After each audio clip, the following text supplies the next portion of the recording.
কিন্তু ভাই মায়া, ওকে কিভাবে আমার শ্বশুরবাড়িতে রেখে আসবো? তোকে এত সব চিন্তা করতে হবে না। ওইটা তোর না, মায়ার শ্বশুর বাড়ির।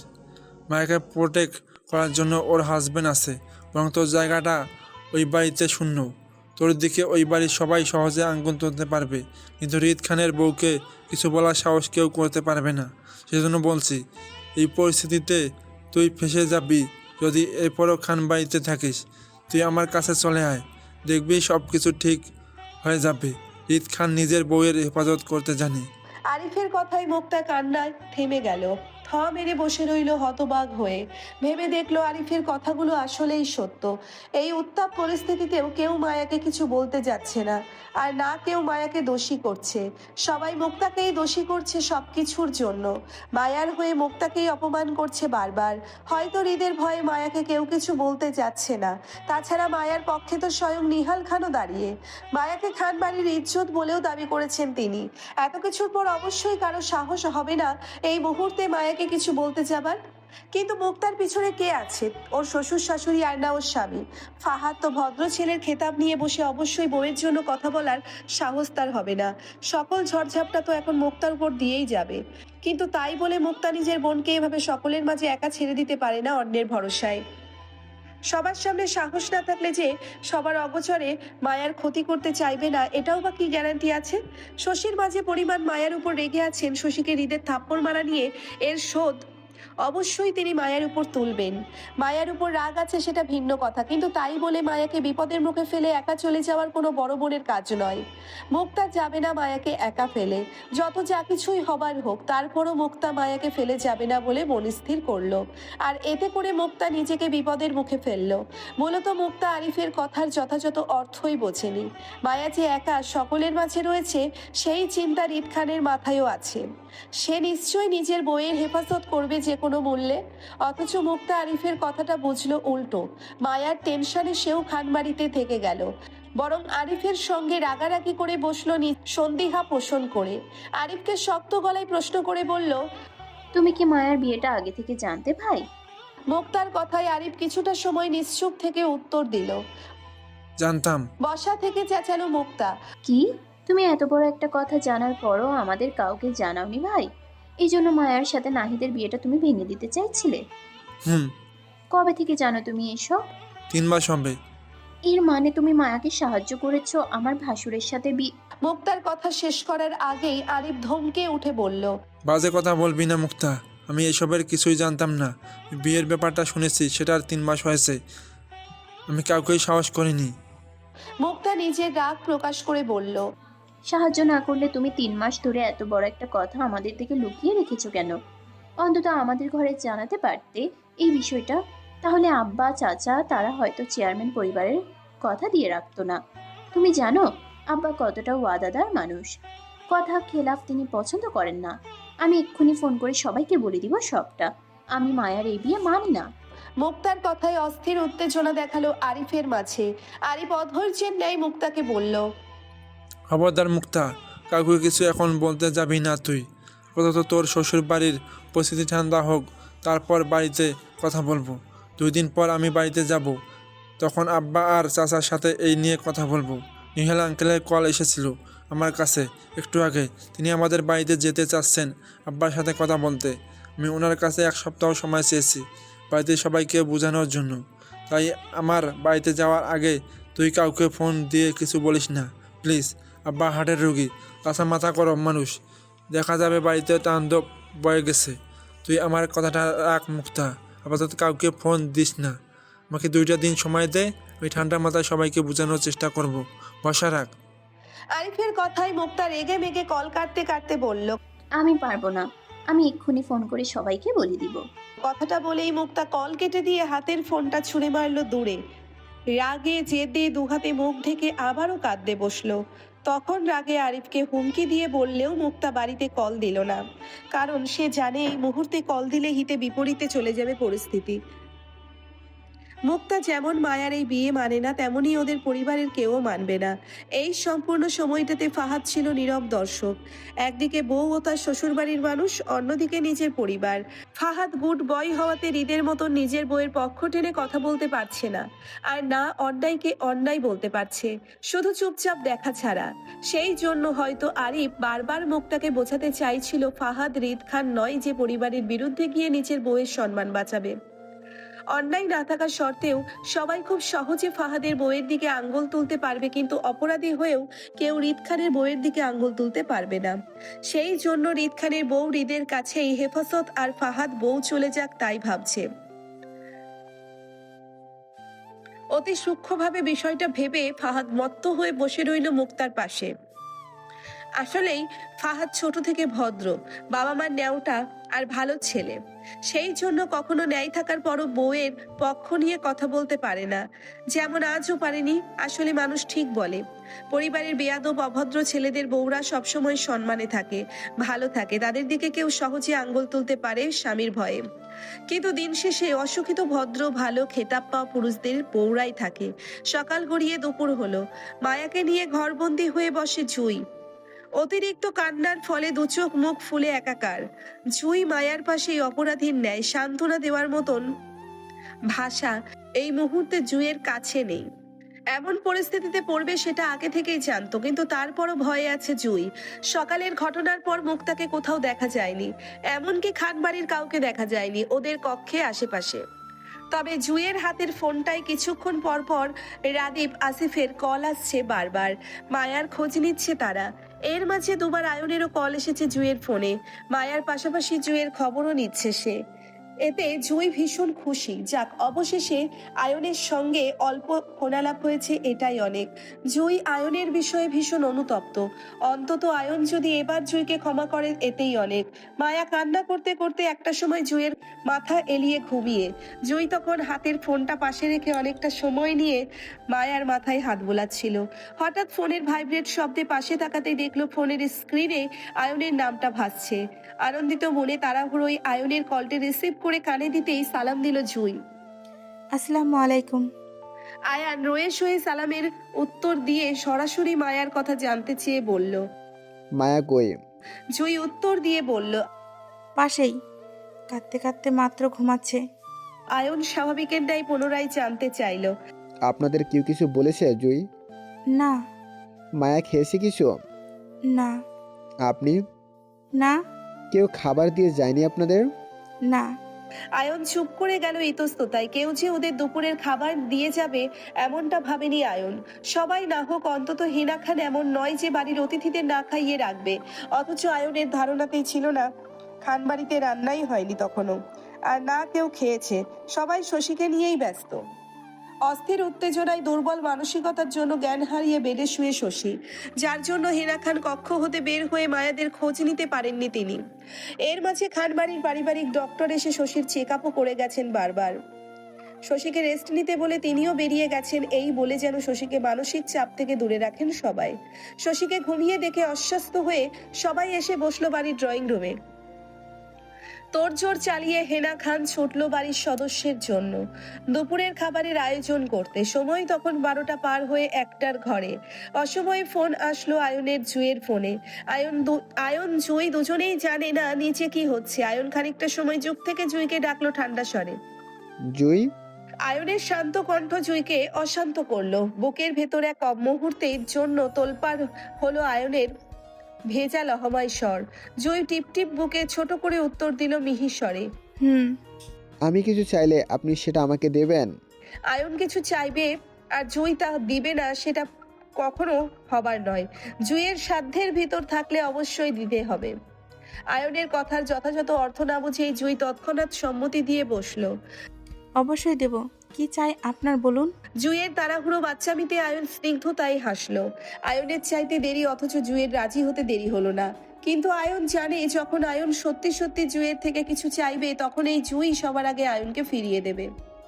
আয়নের হাসির শব্দ জুইয়ের কানে বাজলো। মুহূর্তেই ভালো লাগা ছেয়ে গেল মনের ভিতর। আজ কতদিন পর সেই আয়নের মন মাতানো স্নিগ্ধ হাসির শব্দটা পেল জুই। এই হাসি যেন জুইয়ের চিরচেনা, অতি পরিচিত। বেখিয়ালি জুইয়ের ধ্যান ভাঙতেই আয়ন আবার বলল। এখন রাজি হচ্ছেন, পরে আবার পাল্টি নেবেন না তো জুই? আমি কিন্তু আপনার থেকে দরকারি কিছু চাই। জুই স্বতঃস্ফূর্ততার সঙ্গে বলল। অবশ্যই দেব, পোলট্রি নেওয়া আমার স্বভাবে নেই। আয়ন জুইকে খোঁচা মেরে বলল। আপনার স্বভাব সম্পর্কে আমি অবগত জুই। আপনি পোল্ট্রি না শুধু অস্বীকার করেন, সত্যকে মিথ্যা বানান, ব্যাস এতটুকুই। আয়নের কথায় জুই চুপ করে গেল, মন খারাপে। জুই বুঝতে পারছে আয়ন পূর্ব কথার রেস ধরেই এখন জুইকে খোঁচা মারছে। অপরাধী জুই তাও সয়ে নিল। সে অপরাধী, আয়নের সঙ্গে সম্পর্কটা সে অস্বীকার করেছিল, এজন্য এখন এই এতটুকু খোঁচা তো জুই সহ্য করতেই পারে, তাই না? আয়ন জুইয়ের মন খারাপের চুক্তিটা বুঝিয়ে সিরিয়াস গলায় বলল। আমার সাথে কাল দেখা করবেন জুই? জুই মন খারাপের আয়নের কথা শুধিয়ে বলল। আচ্ছা, কিন্তু কাল কেন? আপনি চাইলে এখনই দেখা করতে পারেন, আমি তো আপনার নানু বাড়িতেই আছি। তা আছেন হয়তো, কিন্তু আমি খানবাড়িতে ফিরতে ফিরতে আপনি হয়তো থাকবেন না জুই। একটু পর আসিফ আসবে আপনাকে নিয়ে যেতে, তাই কাল আমি মুরাদপুর আসবো আপনার সাথে দেখা করতে। আয়নের কথায় জুই খানিকটা অধৈর্যের ন্যায় শুধিয়ে বলল। আমি একা যাব? মায়া যাবে না আমার সাথে? ও কোথায় থাকবে? এখানে? হৃদের বউ, হৃদ জানে সে কোথায় রাখবে। আপনার এত চিন্তা না করলেও চলবে। আপনার তো জামাই নেই, সেজন্য আমি আপনার হয়ে তদারকি করছি। আপনার যখন একটা ব্যক্তিগত মানুষ চলে আসবে, তখন আমিও না হয় দূরে চলে গেলাম। আয়নের কথায় জুই বেশ কষ্ট পেল। মুখ ফুটে বলতে পারলো না, আপনি তো আমার ব্যক্তিগত মানুষ ডাক্তার সাহেব। আমার ভুল হয়েছে, এবারের মতন আমাকে ক্ষমা করে দিন। জুইয়ের নিশ্চুপতায় আয়ন ফের বলল। কাল আসলে দেখা করবেন তো জুই? হুম। তাহলে আশা করা যায় আপনি আমাকে ফেরাবেন না। জুই মন খারাপে বলল। কি চাই এখনই বলে দেন, সাধ্যে থাকলে অবশ্যই দেব, সাধ্যে না থাকলে দরকার হলে জোগাড় করে দেব, তারপরও আপনাকে ফেরাবো না। আসলে দেবেন সত্যি তো? হুম। তাহলে চাইবো। বলুন কি চান? সত্যি তো? বললাম তো দেব। আয়ন বেশ সিরিয়াস গলায় বলল। ঠিক আছে, আপনাদের একটা শ্যামা সুন্দরী ফ্রেন্ড আছে না, লম্বা করে, কি জানি নাম, নাদিয়া নাকি কি একটা আছে না? ওর নাম্বারটা আমাকে দেবেন প্লিজ। আসলে মেয়েটার প্রেমে পড়েছি আমি, তাই আমার আপনার ফ্রেন্ডের নাম্বারটা লাগবে জুই। আয়নের কথায় জুই স্তব্ধতায় মৃদু চেঁচালো, বলল। কি? আপনি আর নাদিয়া? অসম্ভব। কেন অসম্ভব জুই? সত্যি আমার আপনার ফ্রেন্ড নাদিয়াকে ভালো লাগে। আমরা দুজনেই একই রঙের মানুষ, সেজন্য আমাকে নাদিয়া অস্বীকার করবে না। আপনার মতন সুন্দরী প্রেমিকা বানাতে গেলে তো দুদিন পর আমাকে অস্বীকার করবে কালো বলে। এর জন্য নিজের সেফটি হিসাবে ভাবলাম নিজের গায়ের রঙের সাথে মিল রেখে কাউকে পছন্দ করি। জুই, কাল যখন আপনি আসবেন তখন অবশ্যই নাদিয়াকে সঙ্গে করে নিয়ে আসবেন। দুজনের অফিসিয়ালি মিট আপও হয়ে যাবে। কি বলুন? করবেন না আমার জন্য এতটুকু? রাগে দুঃখে মেজাজ দেখিয়ে জুই ঠাস করে কল কেটে দিল। আয়নের কথায় জুইয়ের ভীষণ কান্না পাচ্ছে। আয়ন জুইয়ের বলছে নাদিয়া নাম্বার চাইবে, সেটা স্বপ্নেও ভাবেনি জুই। ওর মনে ভাঙা কষ্ট যখন চোখের জল হয়ে গাল গড়িয়ে পড়ছিল, ঠিক তখনই দুর্বল শরীরে কক্ষে প্রবেশ করলো শশী। খোলা খোলা চোখ আর খোলা চুলে দরজা ঠেলে সোজা হয়ে বসলো মায়ার পায়ের কাছে ফ্লোরে। দুহাতে মায়ার দুপা চেপে ফ্লোরে বসলো বিছানায় কপাল ঠেকিয়ে, শরীর ঝাঁপিয়ে গোঙালো কান্নায়।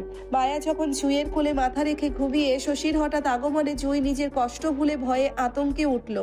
ঘুমন্ত মায়াকে দুহাতে জাপটে জড়িয়ে মায়ার গাঢ় ঘুমে হঠাৎ ছুটে গেল কারো কান্নার ফোঁপানোতে। ঘুমন্ত মায়া ধরপড়িয়ে উঠে বসতে চাইলে টান পড়ল পায়ে।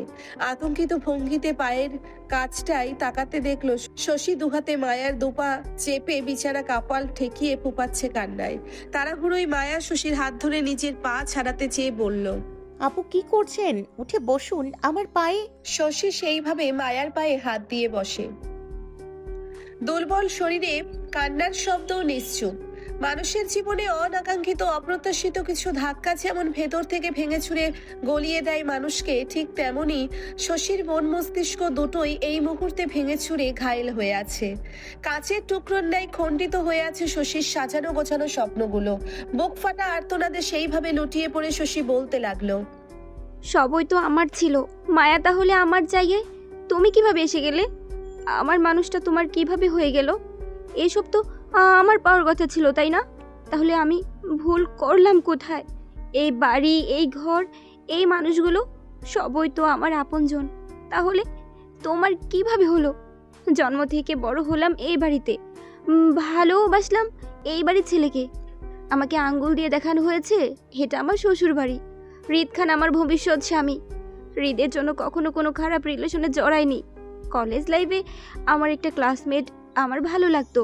ছোট ছিলাম, আবেগী বয়সে প্রায় 6 মাস প্রেমও করেছিলাম, কিন্তু কখনো খারাপ কিছুতে জড়াইনি। তবে একটা সময় যখন বুঝতে পারলাম আমি আসলে হৃদকে ছাড়া অন্য কাউকে কখনো ভালোবাসতেই পারবো না, তখন থেকে হৃদকে ছাড়া দ্বিতীয় কোনো পুরুষের দিকে চোখ তুলেও তাকাইনি পর্যন্ত। আমার অনেকটা বছরের সাজানো গোছানো স্বপ্নে তোমার আগমন ছিল ধ্বংসের ন্যায় মায়া। শুকনো হাওয়ায় ঝরে গেল সব। আজ আমি সব কিছু হারিয়ে নিঃস্ব শূন্য হয়ে গেলাম। শশীর কান্নায় মায়া অপরাধ বোধ করলো। সে সত্যি কারোর সাজানো গোছানো স্বপ্নে ঢুকতে চায়নি, আর না শশীকে কষ্ট দিতে চেয়েছে। মায়া যদি বুঝতো ওর স্বামীকে খোঁজা পিছনে শশী আজকের মতোই কষ্ট পাবে, তাহলে সে কখনোই হৃদের খোঁজ করতো না, বরং অনেক আগে এই সম্পর্ক থেকে পিছিয়ে যেত। মায়া তো নিজেও দেখেছিল হৃদের প্রতি শশীর কেয়ারনেস।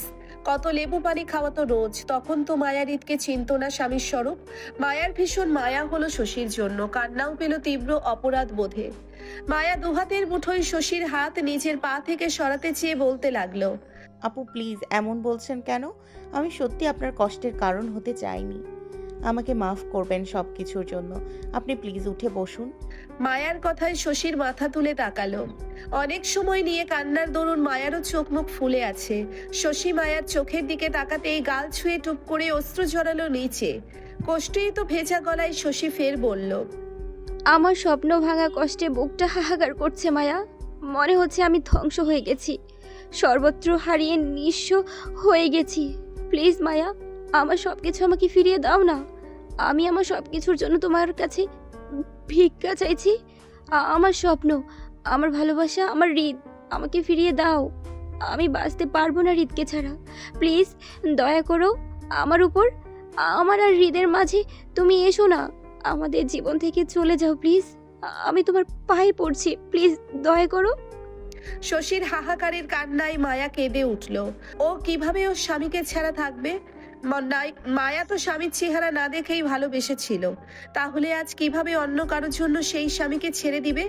মায়া বুঝতে পারছে শশীর অনেকটা বছরের সাজানো স্বপ্ন ভেঙে গেছে, কিন্তু তাই বলে মায়া তো এখানে অপরাধী নয়। হৃদ খান মায়ার প্রেমিক নয় যে ব্রেকআপ করে নিবে। মায়া হৃদের বিবাহিত বউ, যেখানে প্রেমের মতন চাইলেও ব্রেকআপ করা যায় না, তালাক দিতে হয়। মায়া নিজের জীবন থাকতে কখনোই তালাক শব্দ নিজের জীবনে ছড়াতে দিবে না। মায়া শশীর দুহাতে মুঠোয় নিয়ে বোঝাতে চেয়ে বলল, এসব কি বলছেন আপু?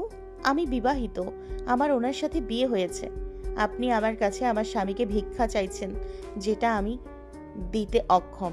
প্রেমিক হলে ব্রেকআপ করে নিতাম, কিন্তু স্বামী স্ত্রীর মধ্যে ব্রেকআপ হয় না।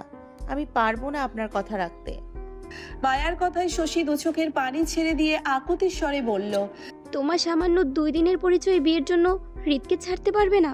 তাহলে ভাবো, আমার 20 বছরের স্বপ্ন ভেঙে তার উপর তুমি ঘর বানাচ্ছ, সেটা আমি কিভাবে মেনে নেব? শশীর কথাটা মায়ার পছন্দ হলো না। মায়া মোটেও কারোর স্বপ্ন ভেঙে নিজের ঘর সাজাচ্ছে না, বরং হৃদকে মায়া চিনতও না, আর না হৃদ চিনত মায়াকে। দুজনের হঠাৎ অনাকাঙ্ক্ষিতভাবে বিয়ে হয়েছিল। কেউ নিজ থেকে চাইতো না এই বিয়েটাকে। পরিস্থিতির দায়ে কিংবা ভাগ্যে একত্রে লেখা ছিল বলে দুজনের বিয়ে হওয়ার 2 বছর পরও ওরা একে অপরকে খুঁজে পেয়েছে। এখানে ওরা কেউ ইচ্ছেকৃত কিছুই করেনি, বরং শশী যেটা করেছে সেটা ইচ্ছেকৃত। মায়া শশীকে বোঝাতে চেয়ে বলল, আমি আপনার স্বপ্ন ভেঙে নিজের ঘর বানাইনি আপু। আমার ভাগ্যে যে ছিল তার সাথেই ঘর বানানোর চেষ্টা করছি, বরং আপনি জোর করে সেটা পেতে চাচ্ছেন যেটা আপনার ভাগ্যে নেই। আপনি মানুষকে মন দিয়েছেন। মায়ার কথায় শশী হা করে নিঃশ্বাস নিল। অতি কষ্টে বুকটা হাহাকার করছে ওর, নিঃশ্বাস আটকে আসছে বারবার। এত বছরের যত্ন গড়া ভালোবাসায় কত সহজেই মায়া বলে ফেললো শশী ভুল মানুষকে ভালোবেসেছে এতদিন। যে ভাগ্যে ছিল না তাকে মন দিয়েছে, মনে বসত করতো কেন? শশী মায়ার চোখে চোখ রেখে 2 নয়নের অশ্রু ফেলে অসহায় গলায় মায়াকে বলল, আমি শূন্য, তুমি পূর্ণ। আমি হারিয়েছি, তুমি পেয়েছো। আজ আমি কাঁদছি, হয়তো একদিন চুপ হয়ে যাব। এই ভেবে আমার মানুষটা তোমার, আমার স্বপ্ন তোমার, আমার ভালোবাসা তোমার, তোমার দুঃখ আমার। শশীর চোখে তার অসহায়ত্ব প্রকাশ পেল, ভালোবাসা হারানোর তীব্র বেদনা দেখা গেল। মায়া শশীর দুহাত ধরে রাখা অবস্থায় কিছু বলতে চাইলো, কিন্তু তার আগেই ভেসে আসলো কারণ গম্ভীর কণ্ঠ। নাটক করা শেষ তোর, নাকি আরও বশীকরণ করা বাকি আছে? হৃদের কথায় তৎক্ষণাৎ ধরপড়িয়ে ঘুরে তাকালো জুই ও মায়া। শশীর তেমন ভাবাবেগ দেখালো না, বরং হৃদের কণ্ঠে ব্যর্থ হয়ে নেতিয়ে পড়ল বিছানায় কপাল ঠেকিয়ে। মায়া জুই হৃদকে দরজার সামনে দাঁড়িয়ে থাকতে দেখে খানিকটা ভয় পেল, বিশেষ করে মায়া। একবার শশীর দিকে তাকাচ্ছে তো অন্যবার ঘুরে দরজার সম্মুখে দাঁড়িয়ে থাকা হৃদের দিকে তাকাচ্ছে। অফিসিয়াল গেটআপে দাঁড়িয়ে হৃদ হয়তো সবে বাহির থেকে ফিরেছে। গায়ের কালো কোটটা বাম হাতের মুঠোয় চেপে ডান হাত পকেটে গুজে দাঁড়িয়ে শশীকে উদ্দেশ্য করে উক্ত কথাগুলো বলল সে। মায়া হৃদকে দেখে চুপ করে যেতেই হৃদ কক্ষের ভিতর প্রবেশ করতে করতে হাতের কৌটোটা পিছনে দাঁড়িয়ে থাকা আসিফকে দিতে দিতে ফের শশীর উদ্দেশ্যে বলল হৃদ। হারাই তো তারা যার পেয়েছিল, তোর কি ছিল যেটা হারানোর এত কষ্ট পাচ্ছিস তুই? হৃদের কথায় শশী নিরুত্তর হয়ে বিছানায় মুখ বুজে ফুপাচ্ছে। মায়া একবার শশীর, অন্যবার হৃদের দিকে তাকাচ্ছে। হৃদ শশীকে উত্তর করতে না দেখে সেও আর কথা বাড়ালো না। এমনিতে সকালে ঘটনাটা নিয়ে মেজাজ খারাপ তার, এখন আবার বাড়ি ফিরে শশীকে মায়ার রুমে দেখবে সে ভাবেনি। মায়া শশীর দুজনের কথাই হৃদ শুনেছে। হয়তো হৃদের আসতে আরো একটু দেরি হলে এখানে কি ঘটতে পারতো সেই ধারণা আছে হৃদের। প্রথমে শশী মায়াকে নিজের কথা ইমোশনাল করে বোঝাতে চাইতো হৃদের জীবন থেকে চলে যেতে। বরাবরই মায়া কথা না শুনলে দ্বিতীয় পদক্ষেপ নিত শশী, যেটার ধারণা হয়তো মায়ারও নেই। শশী মেন্টাল পেশেন্ট, সেটা জানার পরও বাড়ির সবাই কিভাবে শশীকে একা ছেড়ে দিল ওর বউয়ের ক্ষতি করতে। হৃদ শশীর উপর নিজের মেজাজ দেখালো না। পাগলের সামনে কি বা মেজাজ দেখাবে সে? তার চেয়ে বরং তার এই বাড়িতে তার বউ আপাতত সেফ না। হৃদ দক্ষ হাত বাড়িয়ে তৎক্ষণাৎ মায়ার হাত টেনে বিছানা থেকে নামাতে নামাতে আসিফকে উদ্দেশ্য করে বলল। আসিফ, জুইকে ওদের বাসায় দিয়ে আয়। জি ভাই। আসিফ তৎক্ষণাৎ সম্মতি জানাতে হৃদ মায়ার হাত চেপে বলল দরজার দিকে। হৃদের পেছন পেছন আসিফ ও জুইকে নিয়ে বেরিয়ে আসলো শশীকে কক্ষে রেখে। হৃদ যখন মায়াকে নিয়ে নিচে ড্রয়িং রুম পার হয়ে বেরিয়ে যাচ্ছিল তখন সেখানে খানবাড়ির সকলেই উপস্থিত ছিল। শশীর মা সালমা বেগমও ছিলেন। তিনি রাগে ফুঁসতে থাকেন হৃদ মায়াকে নিয়ে বেরিয়ে যেতে দেখে। মুক্তা হেরা খানের সঙ্গে ছিল, সেও দেখেছে মায়াকে নিয়ে হৃদ আর আসিফের সঙ্গে জুই বেরিয়ে যেতে। সকালে ঘটনা পুনরায় তাজা হলো। হৃদের সামনে কেউ কিছু বলতে না পারলেও মুক্তাকে কেউ ছাড়লো না এবার যা তা শোনাতে। শেষ পর্যায়ে সালমা বেগম হাইপার হয়ে যান শশী যখন মায়ার রুম থেকে নিচে এসে সবার সামনে আবারও অজ্ঞান হয়ে পড়ল। তখন মেয়ের অবস্থা খারাপ দেখে রাগে হিতাহিত অজ্ঞ হয়ে তিনি তেড়ে যান মুক্তাকে মারতে। ছোট বোনকে না পেয়ে বড় বোনের উপর ক্ষোভ প্রকাশ করতে চাইলে হেনা খান আর আরাফ খান সেই যাত্রায় বাধা দেয় সালমা বেগমকে। অস্থির উত্তেজিত পরিস্থিতিতে ফাহাদ তখন শশীকে কোলে নিয়ে রুমের দিকে যাচ্ছিল। হঠাৎ সালমা বেগমকে ওইভাবে মুক্তার উপর হামলে পড়তে দেখে সেও মুহূর্তেই থমকে দাঁড়ায় জায়গায়। কয়েক সেকেন্ড থমকানো অবস্থা গেল ফাহাদের। হুঁশে ফিরেই শশীকে নিয়ে উপরে না গিয়ে তৎক্ষণাৎ সোফায় ফেলে সেও রাগের বশে মুক্তাকে নিয়ে বেরিয়ে গেল সোজা। দোষী যারা তাদেরকে কেউ কিছু না বলে সবাই মুক্তাকেই কেন দোষ দিচ্ছে? মুক্তাকে কি ওর বোনকে বলেছিল যে হৃদ খানের সঙ্গে গিয়ে বিয়েতে বসতে? সবার মতন মুক্তাও তো আজ প্রথম শুনলো মায়ার বিয়ে করেছে সেটা। তাহলে সবাই কেন মুক্তাকে হেনস্থা করছে এর জন্য? ওর কি দোষ এখানে? সাহস থাকলে গিয়ে হৃদ খান বা তার বউকে গিয়ে প্রশ্ন করুক কেন তারা বিয়ে করেছে। সেটা না করে সবাই ফাহাদের বউয়ের দিকে আঙ্গুল তুলছে। ফাহাদ মুখ ফুটে কিছু বলে না বলেই সবাই কি ওর ভদ্রতার সুযোগ নেবে ওর বউয়ের উপর দিয়ে? তাহলে ফাহাদ কিসের সুপুরুষ হলো যদি সে তার বউয়ের হেফাজতি করতে না পারলো? তাই ফাহাদ ঠিক করলো এই পরিবেশে আর নয়, সে আজ এই মুহূর্তে মুক্তাকে নিয়ে ঢাকা চলে যাবে, এখানে আর নয়। হৃদ মায়াকে নিয়ে নিজের গাড়িতে উঠে বসতেই আসিফ জুইকে নিয়ে উঠলো অপর গাড়িতে। পরপর দুটো গাড়ি বেরিয়ে যেতেই ফাহাদ নিজেদের গাড়ি নিয়ে বেরিয়ে গেল মুক্তাকে নিয়ে। অসহায় অপমানিত হওয়া মুক্তা তখনও ফুপিয়ে ফুপিয়ে কাঁদছে তীব্র অপমানে। আজ পর্যন্ত ওর মা বাবা কেউ ওর গায়ে হাত তোলেনি শত অন্যায়ের পরও। এমনকি এতদিনের রিলেশনে ফাহাদ পর্যন্ত ওর গায়ে হাত তোলা তো দূর, উঁচু গলায় দুটো কথা পর্যন্ত বলেনি। সেখানে মায়ার জন্য নিজের শ্বশুর বাড়িতে ওকে আজ কত অপমানিত হতে হলো। গায়ে হাত তোলার নবাতো পর্যন্ত হয়ে গেল। এই সবই হয়েছে মায়ার জন্য। মায়া কিভাবে পারলো ছোট বোন হয়ে মুক্তাকে এই পরিস্থিতিতে ফেলতে? নিশ্চুপ উদাস ভঙ্গিতে চুপচাপ নত মস্তিষ্কে বসল মায়া। হৃদ সামনে তাকিয়ে গাড়ির স্টিয়ারিং ঘুরাতে ঘুরাতে 2-3 বার চোখ ঘুরিয়ে দেখে নিল নত মস্তিষ্কের মায়াকে। তাই ফ্রেশ হওয়ার সুযোগ পায়নি। গায়ে সকালের সাদা শার্ট ও কালো প্যান্ট এখনো ইন করা, দুহাতের শার্ট কোনোই অবধি ট্রেনে ভাঁজ করে বাম হাতে ঘড়ি খুলে ফোনের সাথে গাড়ি ডেস্কের উপর রাখলো। দক্ষ হাতে গাড়ির স্টিয়ারিং ঘোরানোতে 2 বাহু শক্ত পেশি ফুলে শার্ট ছুঁড়ে যেন বেরিয়ে আসতে চাইছে। মায়া 2-1 বার আর চোখে হৃদকে দেখে পুনরায় নিচে তাকালো। হৃদকে কথা বলতে না দেখে কোলের উপর দুহাতের দিকে তাকিয়ে অনেক সময় পর মিনমিন গলায় মায়া বলল। শশী আপু মনে হয়। হৃদ মায়ার কথাটা শেষ করতে না দিয়ে শক্ত গলায় বলল, কার কি মনে হলো সেটা আপনার দেখার দরকার নেই ম্যাডাম। আপনার জামাই কি চাই সেটা দেখেন শুধু। আপনার জীবনের লক্ষ্য শুধুমাত্র আপনার জামাই হবে, অন্য কিছু নয়। যতদিন আমি বেঁচে আছি আমার থেকে আপনাকে আলাদা করার সাহস কারো বাপের নাই। যে আপনার দিকে আঙুল তুলবে আমি তাকে সোজা উপরের টিকিট ধরাই দিব। রিত, আমার তুমি ছাড়া চলবে না, একদমই চলবে না। I need you and I mean it. হৃদের কথায় মায়া চুপ করে গেল। মায়া জানে এরপর কি হবে। আজকে যা হয়েছে নিশ্চয়ই এতক্ষণে মায়ার পরিবারের সেই খবর পৌঁছে গেছে। আচ্ছা, মায়ার পরিবার কিভাবে রিয়াক্ট করবে এসব ব্যাপারে? যত কিছুই হোক, মায়া ওর স্বামীকে কোনো কিছুর জন্য ছাড়বে না। বিয়ে তো ওরা অনেক আগেই করে ফেলেছে। ভুল যেহেতু হয়েছে তাই দরকার হলে মায়া সবার পায়ে পড়ে থাকবে, ক্ষমা চাইবে, তারপরও স্বামীর সঙ্গ ছাড়বে না ও। মায়া ভয়ে ভয়ে হৃদ থেকে জানতে চেয়ে বলল, আমাদের বাড়িতে মনে হয় এতক্ষণে বিয়ের খবরটা পৌঁছে গেছে, তাই না? আপনি কিছু জানেন এই ব্যাপারে? হৃদ স্টিয়ারিং ঘুরাতে ঘুরাতে বলল, খবর না পৌঁছালেও পৌঁছে যাবে দূত। আমি পৌঁছাবো সেই খবর। আজ থেকে তুমি আমার সাথে থাকবে। তোমার কলেজের ট্রান্সফার ঢাকা করাবো। বি রেডি, প্রস্তুত হও সব কিছুর জন্য। হৃদের ইঙ্গিতমূলক কথায় মায়া আতঙ্কে উঠল। মায়া মোটেও প্রস্তুত নয় দুজন একত্রে থাকার জন্য। সেই জন্য মায়া আতঙ্কিত ভঙ্গিতে আপত্তি জানাতে চেয়ে বলল, কি বলছেন এসব? আমি পারবো না। তোমার মতামত চাইনি, আমার ডিসিশন জানিয়েছি। প্লিজ। Stay up. হৃদের ধমকে মায়া গাল ফুলিয়ে বসলো। হৃদকে আর রাগাতে চাইলো না সে। এমনিতেই সবাই জেনে গেছে ওদের সম্পর্কে। এখন নিশ্চয়ই হৃদ মায়াকে সময় দিবে না আলাদাভাবে। মায়া মন খারাপ করে জানতে চাইলো, আমি কি আপনার মার সাথে থাকবো? হৃদ আগের ন্যায় বলল। না, আমার সাথে। মায়া কপাল কুঁচকে হৃদের দিকে তাকিয়ে সন্দেহ করে বলল, আপনি কি আমাকে ওই আপনার আলাদা বাড়িতে রাখতে চাইছেন কোনোভাবে? রাখতে চাইছি না, তুমি সেখানেই থাকবে আমার সাথে। মায়া নাকুচ স্বরে তৎক্ষণাৎ আপত্তি জানিয়ে বলল, অসম্ভব। আমি আপনার সাথে ওই বাড়িতে একা থাকবো না কখনো। আমি আপনার আম্মুর সঙ্গে থাকবো, নয়তো না।